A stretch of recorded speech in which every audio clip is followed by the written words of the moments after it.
Merci de nous suivre sur l'ensemble de nos plateformes pour vous informer sur Prestige.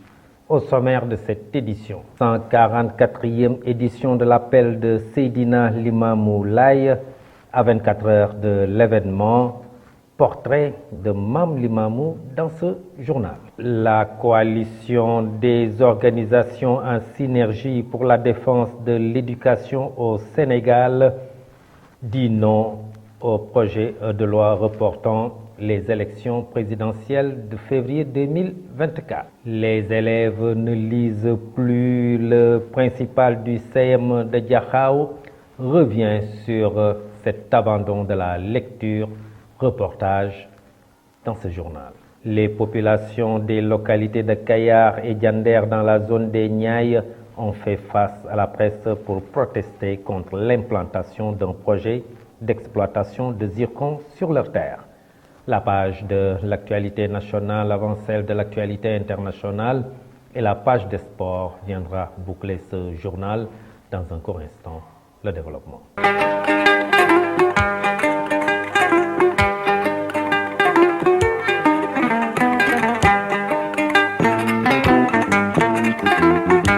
Mesdames, Mademoiselles, Messieurs, bonsoir et bienvenue dans ce journal.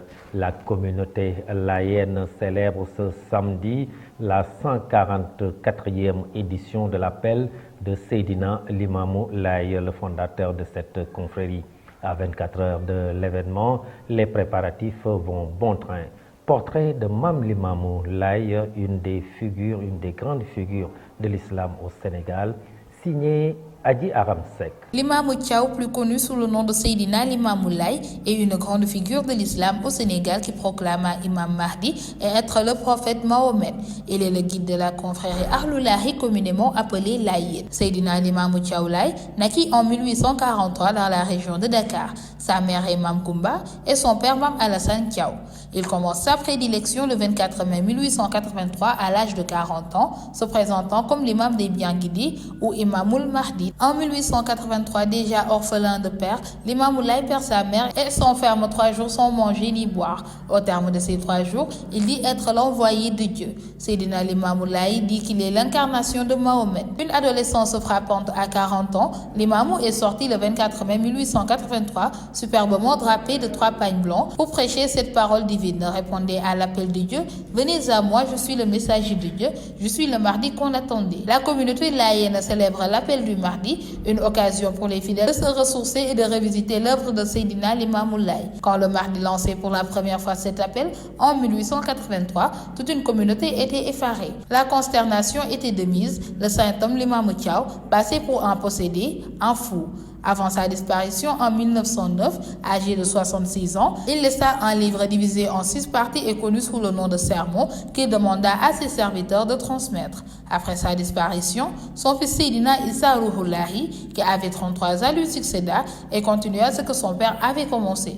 Cette année consiste à la 144e édition de l'appel de Seydina Limamou Thiaw Laye. Je vous le disais tout de suite dans le sommaire, la nouvelle plateforme AAR Sunu Élections a vu le jour hier jeudi et regroupe différentes organisations et de sociétés civiles, des syndicats, des religieux, entre autres. Cette plateforme est née pour s'opposer à la loi portant au report de l'élection présidentielle du 25 février 2024. La COSIDEP, coalition des organisations en synergie pour la défense de l'éducation au Sénégal, adhère à cette démarche prônée par 2AR Sunu Élections. Cheikh Mbaw, le directeur exécutif de la COSIDEP, qui a pris part au point de presse organisé par cette plateforme, réitère la détermination de sa coalition pour la sauvegarde de la démocratie au Sénégal. Je vous propose de le suivre. Juste 3 messages. D'abord, rappeler que l'élection, ce n'est pas une question de parti politique ou de candidat. L'élection, ça doit engager les citoyens, engager les communautés, qui sont d'ailleurs majoritaires et qui ne sont pas forcément dans les partis politiques. Nous nous sommes beaucoup investis. Investissement, à tout point de vue, ressources humaines, ressources matérielles, ressources financières. Nous avons développé des activités, des programmes, Tous se sont mobilisés pour qu'il y ait la paix, mais une paix qui est fondée sur les acquis, la préservation des acquis démocratiques. Nous espérions que le 25 février serait un jour de fête, où les Sénégalais auraient l'opportunité de se décider pour voir à qui confier le Sénégal.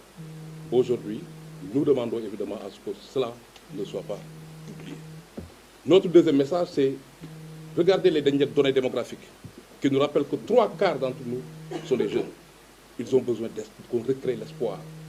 Et justement, l'espace des élections était un moment pour pouvoir interagir avec ces jeunes et leur faire des offres en termes d'ambition qui pourraient nous permettre évidemment de pouvoir dépasser ces différentes crises auxquelles nous étions confrontés.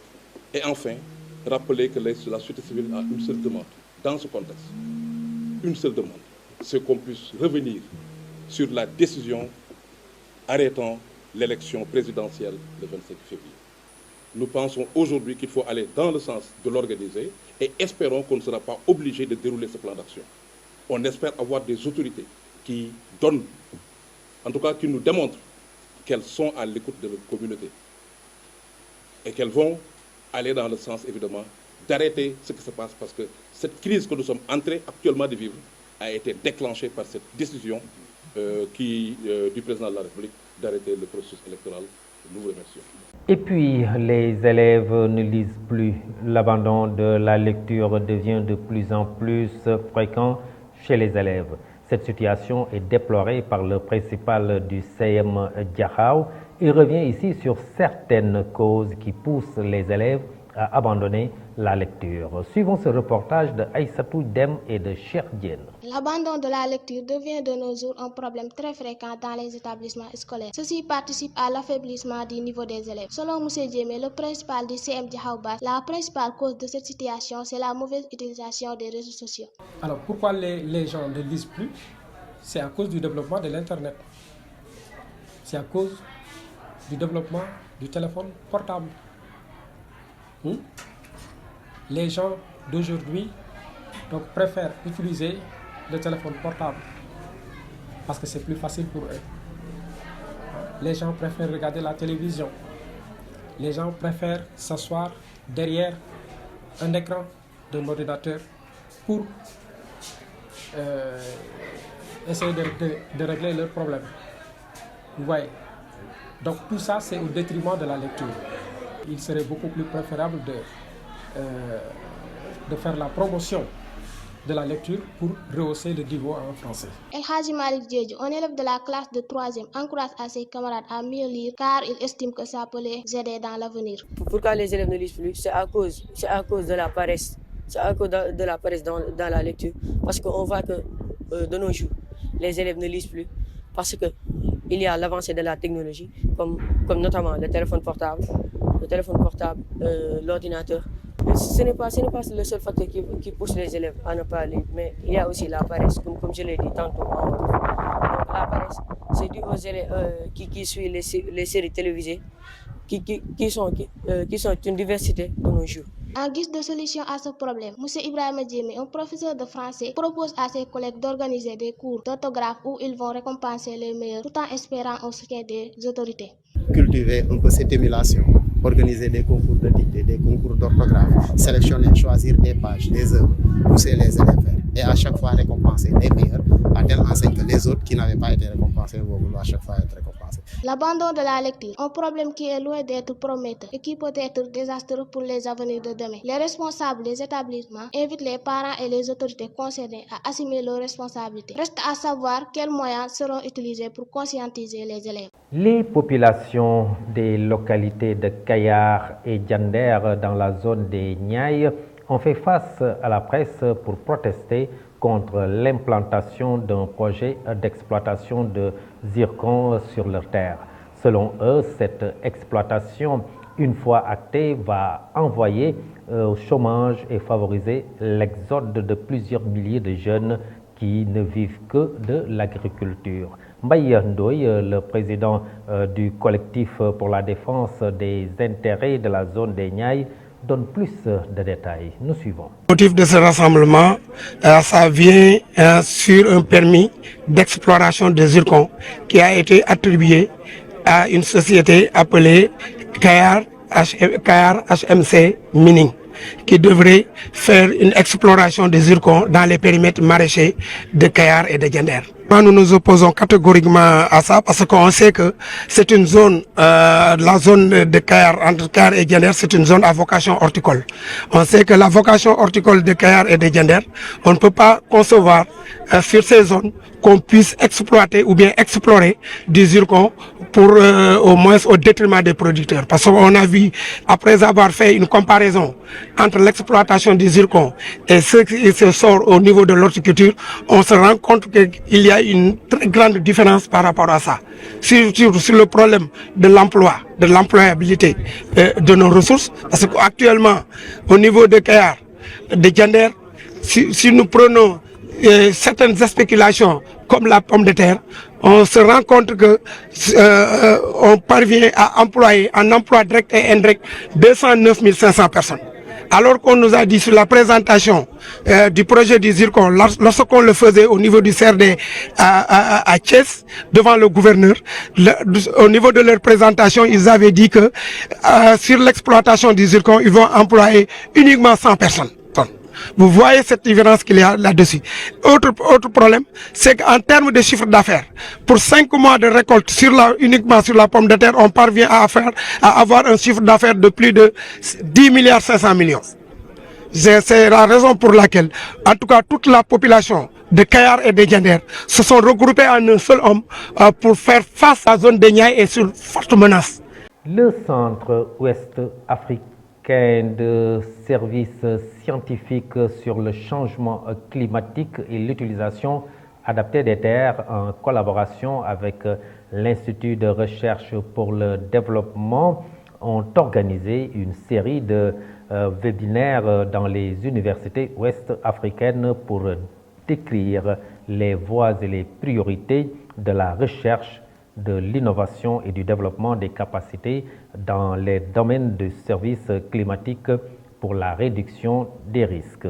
Au Sénégal, l'université Cheikh Anta Diop a été choisie pour abriter cette rencontre. Aminata Niandiène, vice-recteur de l'UCAD et chargée de la pédagogie et de la recherche, revient ici sur l'importance de cette initiative. Ce webinaire d'aujourd'hui est organisé en collaboration avec l'Institut de recherche pour le développement, l'IRD. C'est le 3e webinaire qui est justement organisé dans l'ensemble des pays membres pour discuter de ces questions, échanger nos expériences et nos pratiques pour vraiment permettre d'aider à la décision politique, donc formulation de meilleures politiques publiques en Afrique pour prendre en charge ces questions du changement climatique. À la fois dans nos vies quotidiennes, mais aussi à la fois sur la question des infrastructures, des services qui subissent les effets justement des incidents de ce changement climatique. Le monde académique doit participer à la recherche de solutions sur le changement climatique.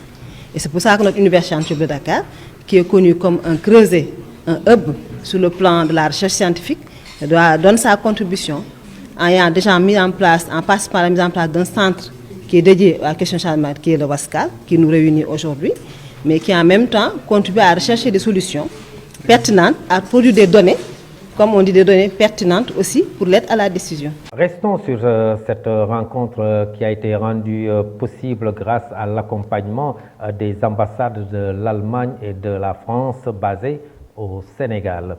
Ces événements régionaux conçus comme des plateformes de collaboration visant à réunir un éventail d'experts, de décideurs politiques, d'universitaires et de praticiens. Impact climatique et résilience dans les scénarios actuels et futurs est le thème choisi pour cette 3e édition. Les 2 ambassadeurs sont revenus successivement sur l'importance de ce thème. Je vous propose de suivre leur réaction.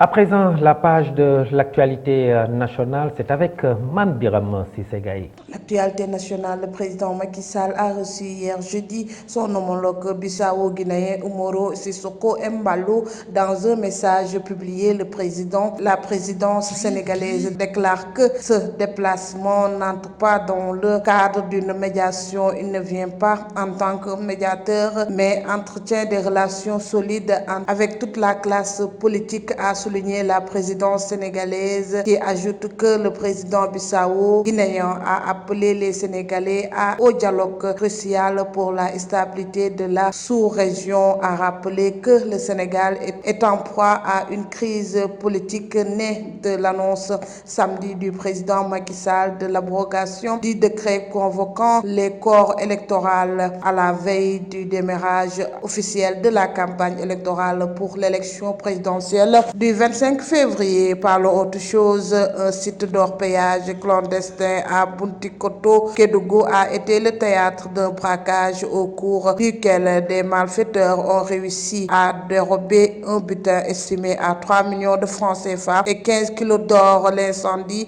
a suscité des inquiétudes quant à la sécurité des sites miniers dans la région de Kédougou. Selon une source sécuritaire, 4 individus armés ont attaqué le site ciblant 2 acheteurs d'or. Des braqueurs ont réussi à s'emparer des précieux butins avant de prendre la fuite, laissant derrière 2 des acheteurs d'or blessés. Les victimes ont transporté en urgence au service des urgences de l'hôpital régional Ahmed Dansokho de Kédougou. Terminons avec l'explosion du gaz à Liberté 6. Une explosion d'une bonbonne de gaz est survenue hier dans un appartement à la cité Baraka de Liberté 6. Il n'y a pas eu de perte en vie humaine, mais 4 blessés ont été constatés. Parmi les blessés, il y a une femme enceinte qui a sauté du 3e étage de l'immeuble. Il est passé par la fenêtre depuis le 3e étage. Son corps pris par le feu alors qu'elle est diabétique. À l'origine de l'incendie, le lutteur M. Sawa qui s'engeait le bec lorsque la bouteille a explosé. Torse nu, l'homme a couru vers les escaliers. Le feu s'est propagé dans l'appartement. Les victimes ont été identifiées. C'était tout pour cette page nationale.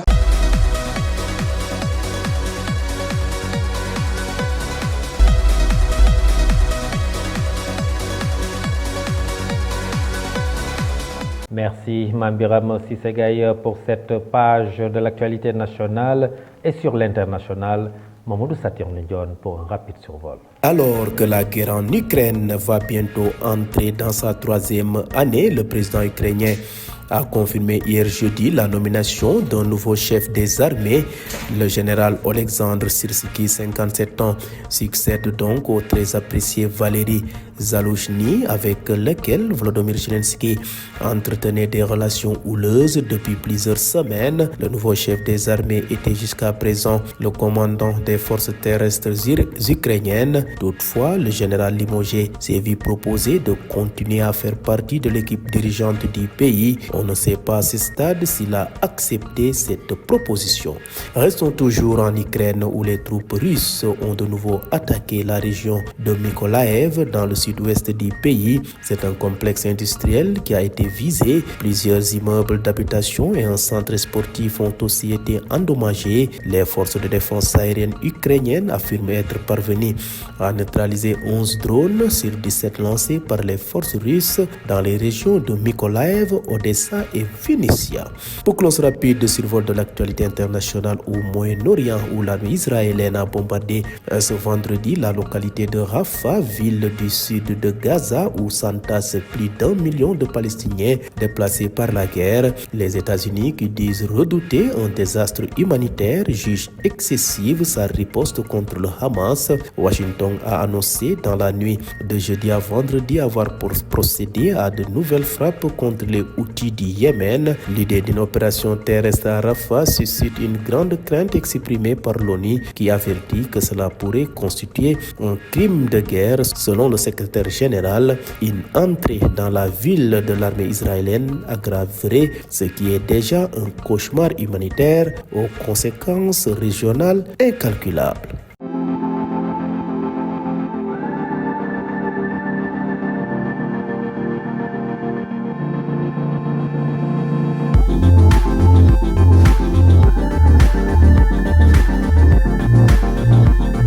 À présent, la page de l'actualité sportive Adji Aramsek. Actualité sportive, ce tournoi qualificatif de basketball féminin dans ce match inaugural du tournoi qualificatif en route des Jeux Olympiques de Paris 2024.